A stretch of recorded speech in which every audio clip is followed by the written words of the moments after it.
Assalamualaikum warahmatullahi wabarakatuh. Perkenalkan, nama saya Raden Arham Nasrullah, peserta pelatihan dasar CPNS Kabupaten Bandung Barat tahun 2021.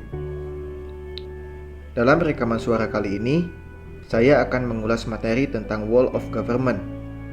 Wall of Government adalah sebuah pendekatan penyelenggaraan pemerintahan yang menyatukan upaya-upaya kolaboratif pemerintahan dari keseluruhan sektor dalam ruang lingkup koordinasi yang lebih luas, guna mencapai tujuan-tujuan pembangunan kebijakan, manajemen program, dan pelayanan publik. Oleh karenanya, Wall of Government juga dikenal sebagai pendekatan interagensi, yaitu pendekatan yang melibatkan sejumlah kelembagaan yang terkait dengan urusan-urusan yang relevan. Pendekatan Wall of Government ini sudah dikenal dan lama berkembang terutama di negara-negara Anglo-Saxon seperti Inggris, Australia, dan Selandia Baru. Di Inggris, misalnya, ide Wall of Government dalam mengintegrasikan sektor-sektor ke dalam satu cara pandang dan sistem sudah dimulai sejak pemerintahan Partai Buruhnya Tony Blair pada tahun 1990-an dengan gerakan modernisasi program pemerintahan dikenal dengan istilah Join Up Government.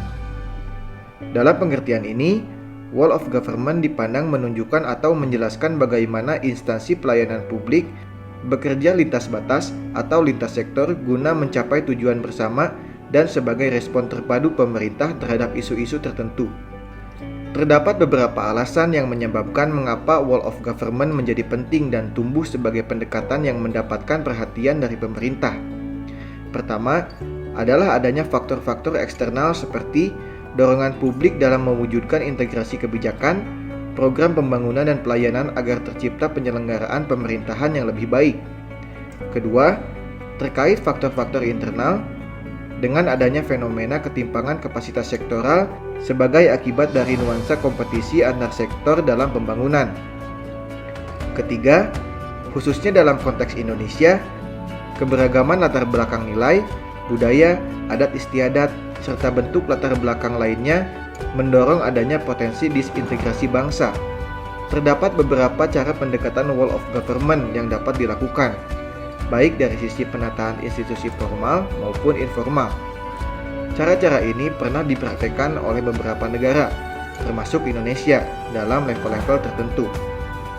Yang pertama, penguatan koordinasi antara lembaga. Yang kedua, membentuk lembaga koordinasi khusus. Yang ketiga, membentuk gugus tugas. Dan yang terakhir, koalisi sosial. Tantangan yang akan dihadapi dalam penerapan Wall of Government di tataran praktik antara lain adalah: yang pertama, kapasitas SDM dan institusi-institusi yang terlibat dalam Wall of Government tidaklah sama. Yang kedua, seperti halnya kapasitas SDM dan institusi, nilai dan budaya organisasi pun menjadi kendala manakala terjadi upaya kolaborasi sampai dengan penyatuan kelembagaan.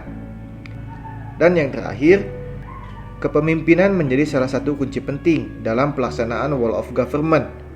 Kepemimpinan yang dibutuhkan adalah kepemimpinan yang mampu mengakomodasi perubahan nilai dan budaya organisasi serta meramu SDM yang tersedia guna mencapai tujuan yang diharapkan.